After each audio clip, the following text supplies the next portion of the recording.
찬송하시겠습니다. 82장으로 찬송합니다.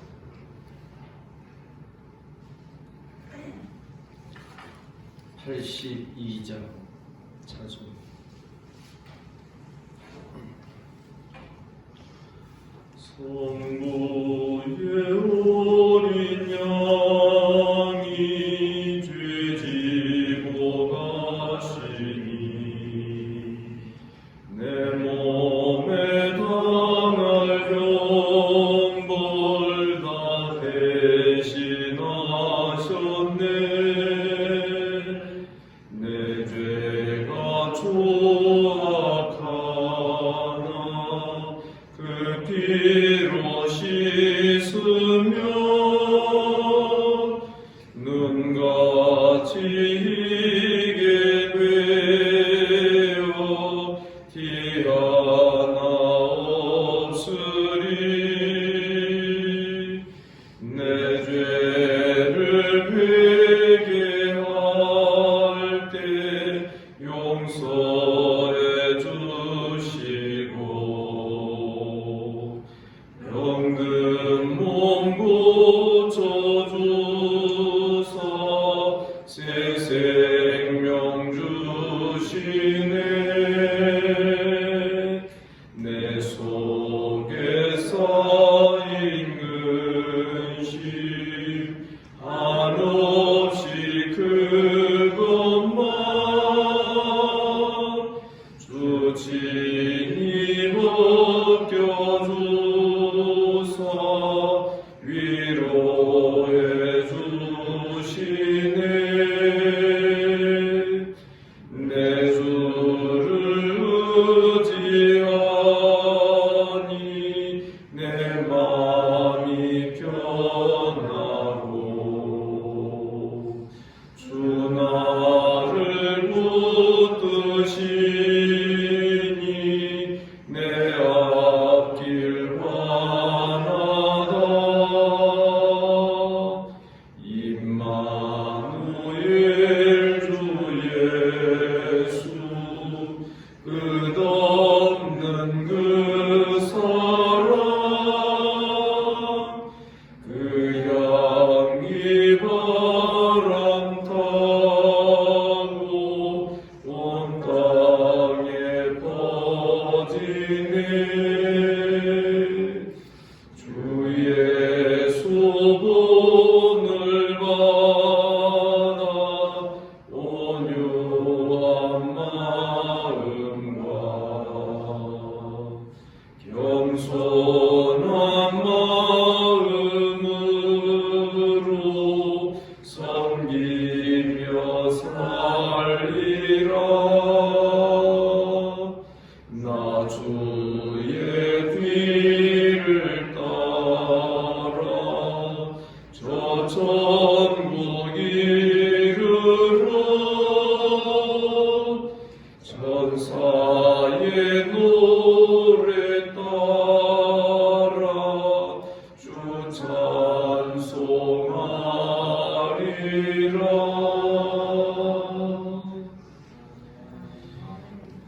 아멘이시죠. 우리 주님께서 이 아침에도 또 우리를 이 자리로 불러주신 줄 믿습니다. 사도신경으로 신앙 고백 드리겠습니다. 나는 전능하신 아버지 하나님 천지의 창조주를 믿습니다. 나는 그의 유일하신 아들 우리 주 예수 그리스도를 믿습니다. 그는 성령으로 잉태되어 동정녀 마리아에게서 나시고 본디오 빌라도에게 고난을 받아 십자가에 못 박혀 죽으시고 장사된 지 사흘 만에 죽은 자 가운데서 다시 살아나셨으며 하늘에 오르시어 전능하신 아버지 하나님 우편에 앉아 계시다가 거기로부터 살아있는 자와 죽은 자를 심판하러 오십니다. 나는 성령을 믿으며 거룩한 공교회와 성도의 교제와 죄를 용서받는 것과 몸의 부활과 영생을 믿습니다. 아멘. 하나님 말씀 마가복음 12장 1절에서 17절까지 교독하겠습니다.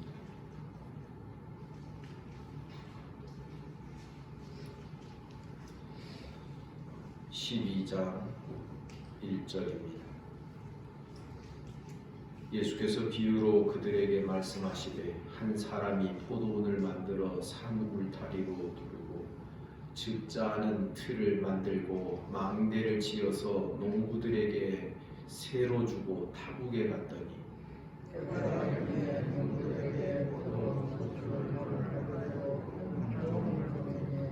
그들이 종을 잡아 심히 때리고 거저 보냈거늘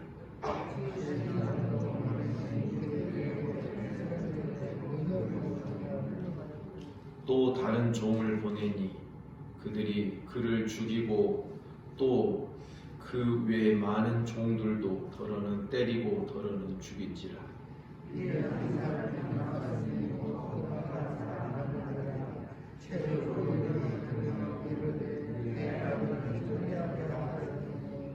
그 농부들이 서로 말하되 이는 상속자니 자 죽이자 그러면 그 유산이 우리 것이 되리라 하고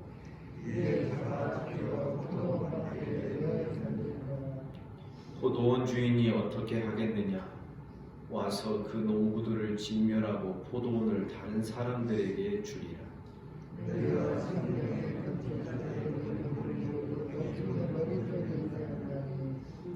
이것은 주로 말미암아 된 것이요 우리 눈에 놀랍도다 함을 읽어보지 못하였느냐 하시니라.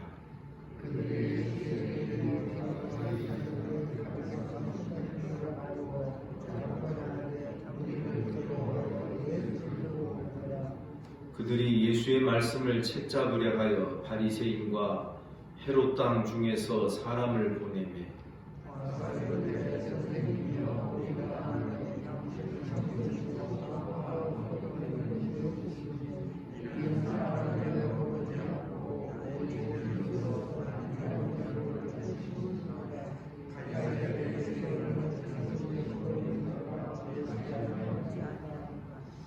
우리가 바치리이까 말리이까 한데 예수께서 그 외식함을 아시고 이르시되 어찌하여 나를 시험하느냐 데나리온 하나를 가져다가 내게 보이라 하시니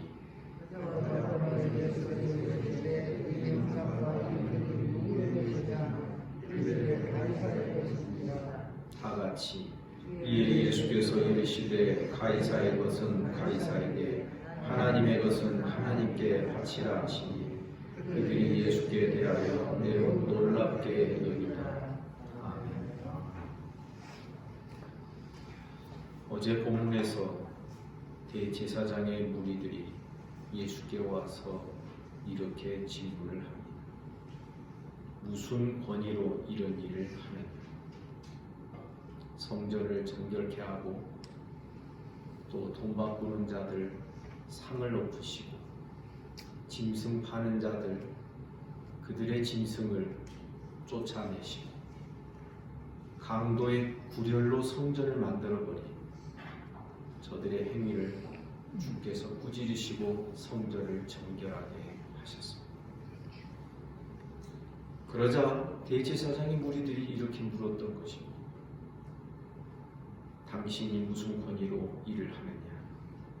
누가 이런 일할 권위를 주었느냐?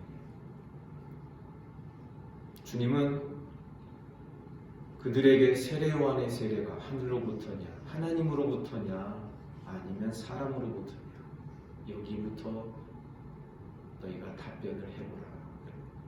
근데 저들이 이렇게 말해도 걸리고 저렇게 말해도 걸리니까 말하지 않겠다. 그러자 주님은 나도 그러면 너희에게 말하지 않겠다. 그러면서 오늘 본문에서 포도원 비유를 말씀하시는 것입니다. 한 사람이 포도원을 만들어 산울타리로 두르고 즉자는 틀을 만들고 망대를 지어 농부들에게 세를 주고 타국으로 갔다. 그리고 세를 받기 위하여 일정한 때에 자기 종들을 보내어서 세를 내도록 한 것입니다.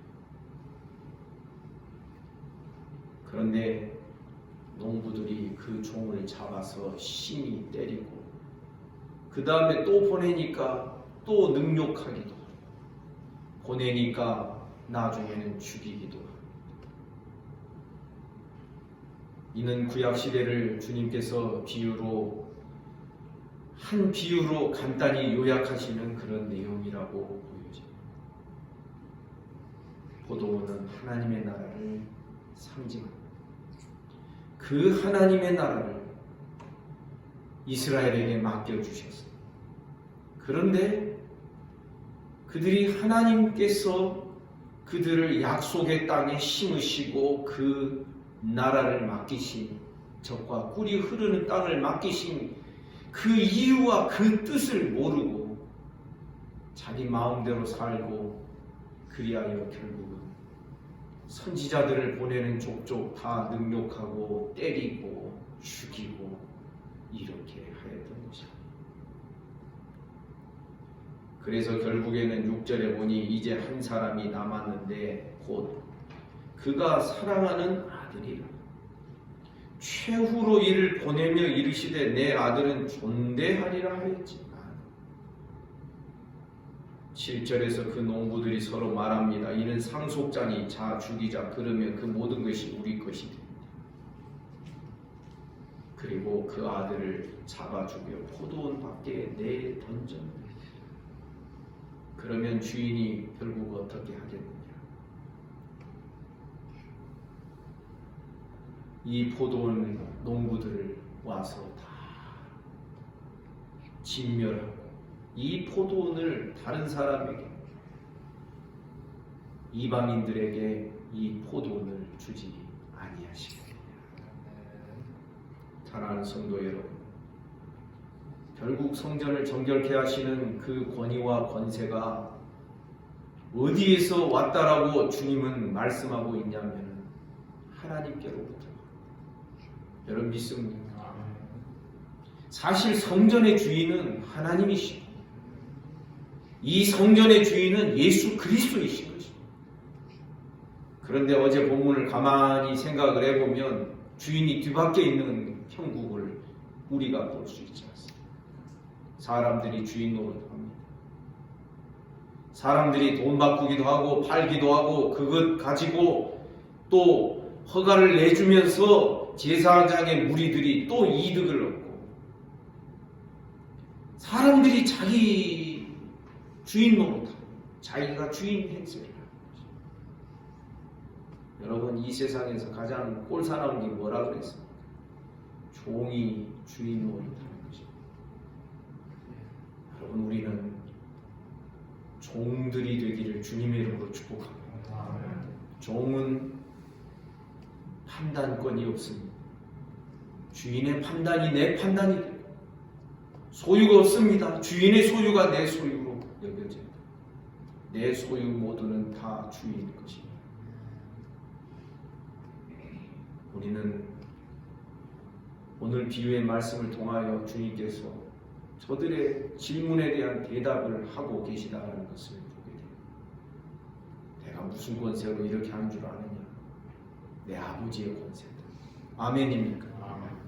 그리고 그의 아들 된 권세로 내가 마지막으로 최후로 온 것이다.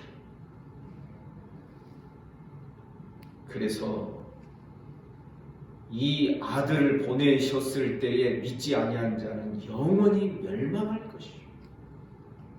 이 아들을 믿는 자에게는 생명이 있을 것을 복음서가 우리에게 가르쳐주고 있는 것이에요.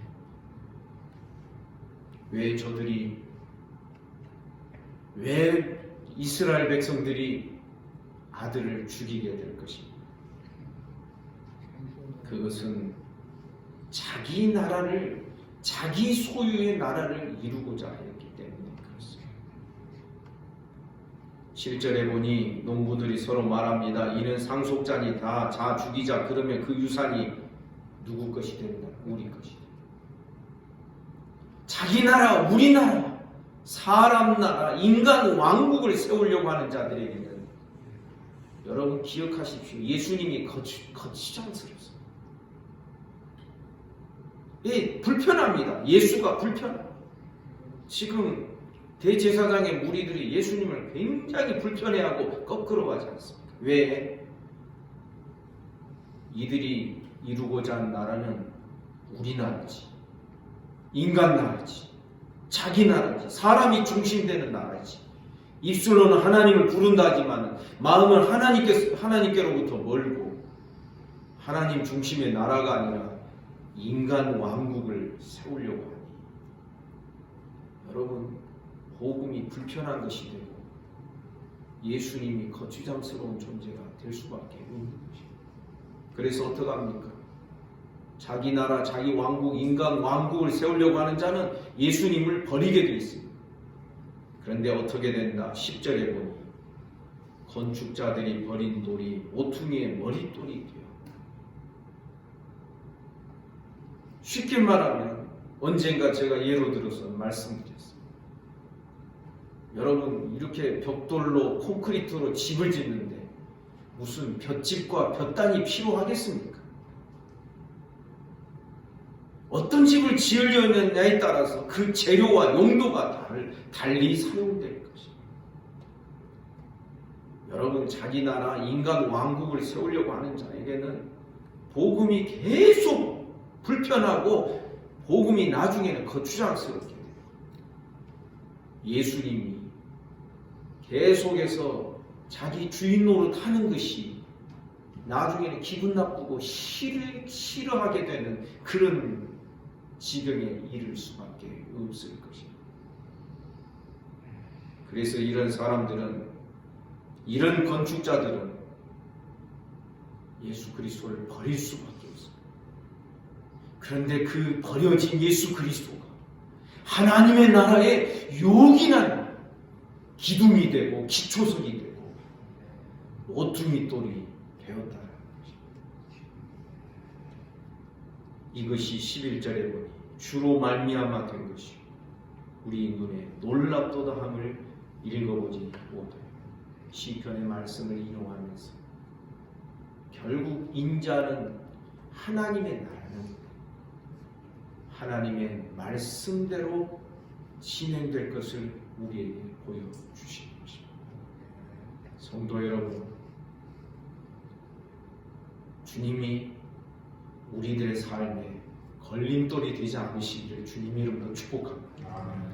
주의 말씀이, 복음이 우리의 마음에, 우리 심령에 걸림돌이 되어 여러분, 우리가 거기에 걸려 넘어지게 되면 우리도 역시 똑같은 나중에 불로 다 심판될 때에 불살라질 것들, 그 집을 세우기 위하여 헛짓을 하게 되는 그러한 우리들이 되고 마는 것입니다.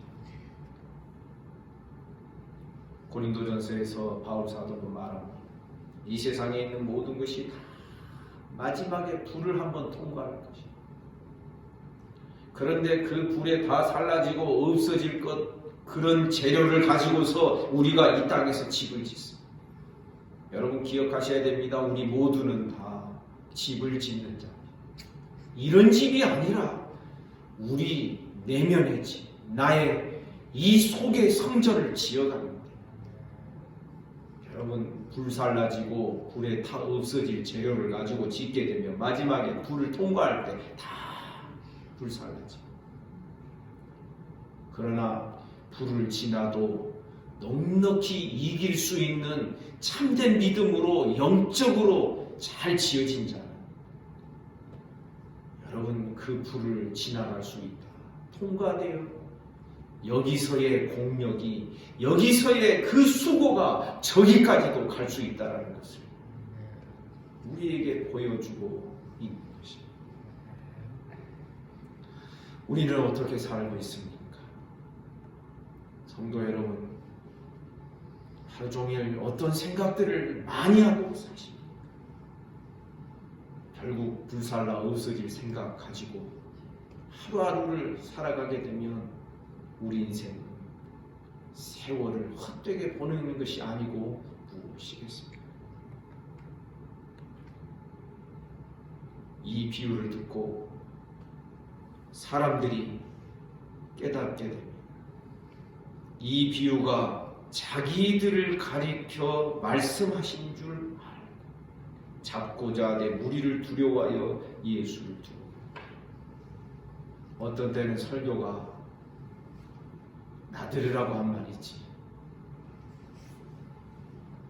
그렇게 생각하시는 분들이 있습니다. 지금 이 본문에 보면 자기들을 가리켜 말씀하신 것이다 그랬으면, 쉽게 말하면 우리가 설교를 들을 때 나들으라고 한 말이구나, 이렇게 여겨지는 그 상황과 똑같은 것입니다. 우리 그때 어떻게 해야 되겠습니까? 잘 들으시기를 주님의 이름으로 축복합니다. 그럼 누구 들으라고 설교하겠습니까?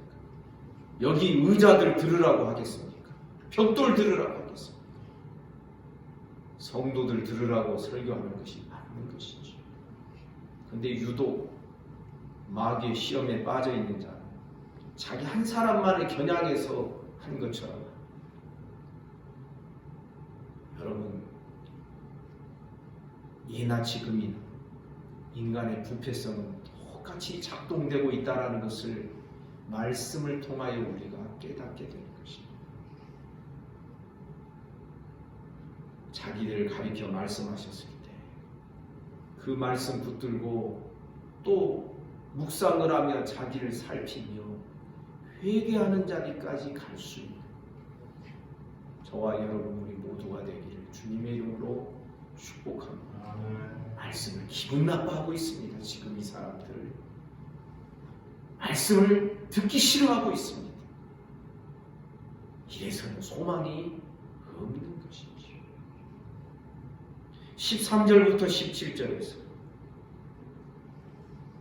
역시 그들이 예수의 말씀을 책잡으려 하여 바리새인과 헤롯 땅 중에서 사람을 보냅니다. 그리고서 가이사에게 세를 바칠까요 말까요? 지금 이 사람들은 흑백 논리를 가지고서 접근을, 우리는 하나님만 섬기는 자입니다. 14절에서 그렇게 말합니다. 당신도 참 참되시지요. 아무 거리낌도 없으시지요. 진리로서 하나님의 도를 가르치시니 당신 아닙니까? 그러면서 가이사에게 세금 바치는 것이 옳으냐, 옳지 아니하냐지. 주님 말씀하십니다. 데나리온 하나 가져다가 내게 보이라. 누구 것이냐? 가이사의 것입니다. 17절에서 교회 역사에서 유명한 말씀을 가르치십니다.